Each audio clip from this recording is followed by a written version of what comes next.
Hello বন্ধুরা, আশা করি যে যেখানে আছো সবাই ভীষণ ভালো আছো। আমিও ভালো আছি।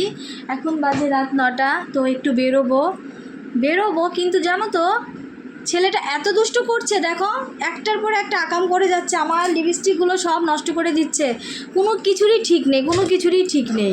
মানে এত দুষ্ট করছে সব সময় এরকম দুষ্ট করছে, সব সময় তো দুষ্ট করছো। আবার বলছো এগুলোতে দাগ দিচ্ছ তুমি, দেখেছ কি করছে? একটা কথাও কিন্তু শুনছো না আয়ান। আজকে আয়ানকে সত্যি বন্ধুরা বলছে, আজকে আয়ানকে রেখে যাব, আমি আয়ানকে নিয়ে যাব না। কারণ আয়ান এত দুষ্ট করে, একদম কথা শুনে না, আয়ান একদম কথা শুনতে চায় না। সত্যি বলছি, আয়ানকে আজকে নিয়েই যাব না। বন্ধুরা আজকে একটু রথের মেলাতে যাওয়ার ইচ্ছে আছে। এই সপ্তাহে শেষ, আর হয়তো আর থাকবে না মেলা, 5 তারিখ অবধি আছে। আর সামনের সপ্তাহে আমরা বাড়িতে থাকছি না, তারাপীঠে যাব। তো যখন তারাপীঠ যাব সেই সময় তোমাদেরকে আমি ভিডিও করব। বন্ধুরা একটু মেলাতে যাব, 1 সপ্তাহ ধরে মেলা, একবারও মেলাতে যে মেলা পাইনি। প্রত্যেক সপ্তাহে রাত 10টা 11টা বাজে বেরোই। মেলা থাকে বলো এত রাত অবধি? মেলা বন্ধ হয়ে গুটিয়ে গাটিয়ে চলে যায়। এখন বেরোবো একটু টেলার্সে যাওয়ার আছে। টেলার্সে কাকু বললো 9টা বাজে টেলার্স বন্ধ করে দিবে। এখন 9টা বেজেও গেছে। আমার বর বাথরুমে গেছে চান করতে, রাত 10টা বাজে, এখনও তার চানই হয়নি। আর বন্ধুরা তোমরা সবাই অবশ্যই কমেন্ট করে জানাবে আমাকে কেমন লাগছে। আজকে আমি একটা ব্লু কালার ড্রেস পরেছি, এই দেখো, ভালো লাগছে আমাকে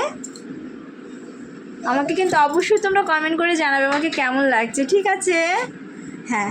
আর আয়ান খুব দুষ্ট করছে, আয়ান একদম কোনো কথা শুনছে না, তার জন্য খুব রেগে আছি আমি, ভীষণ রেগে আছি। ঠিক আছে, এই দেখো আমার কালকে হাত কেটে গেছে, এই দেখো আঙ্গুলটা কেটে গেছে, এই যে এই দেখো, দেখেছো? দেখা যাচ্ছে? বাবান গরম চা বাবান, চাটা রেখেছি একটু খাবো, সে চাটাও ধরছে, কোনো শান্তি পাই না, সব কিছুতে জ্বালায়। আয়ান এদিকে আসো। সারাদিন কথা বলতে বলতে গলাটা ব্যথা করে, সারা রাত ঘুমোতে পারি না। ওর পিছনে এত দৌড়াতে হয়, এত ছুটতে হয় যে আমার পা ব্যথা হয়ে গেছে, পা ব্যথা করে সব সময়। শরীরে খুব কষ্ট হয়ে যাচ্ছে, অনেক প্রেশার নিতে হচ্ছে। বন্ধুরা তোমরা সবাই ভালো থেকো, আর আমি একদম ভালো নেই, আয়ান খুব দুষ্ট করে। ঠিক আছে বন্ধুরা, ভালো থেকো, সবাইকে টাটা, অনেক অনেক ভালোবাসা, গুড নাইট।